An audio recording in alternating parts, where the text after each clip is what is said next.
Dude Harlino sebut fitnah, isu rumah tangga retak dengan Alyssa Soebandono. Rumah tangga pasangan Dude Harlino dan Alyssa Soebandono menjadi sorotan publik. Lantaran beredar kabar miring soal rumah tangga Dude Harlino dan Alyssa Soebandono. Muncul kabar bahwa Dude Harlino menceraikan Alyssa Soebandono. Kabar tersebut muncul sejak seorang petugas Pengadilan Agama Jakarta Selatan menerima berkas kasus perceraian atas nama Soebandono. Setelah mendengar kabar tersebut, Dude Harlino memberikan klarifikasi.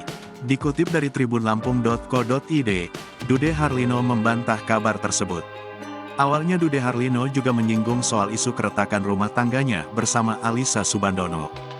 Hal tersebut karena salah seorang netizen sempat menyentil rumor itu di kolom komentar.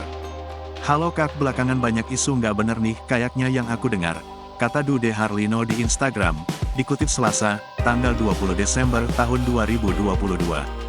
Disinggung hal tersebut, Dude meminta netizen untuk mengabaikan kabar tersebut. "Kalau nggak benar, nggak usah didengerin," jawab Dude. Menurut Dude, membicarakan hal yang tidak benar adalah fitnah.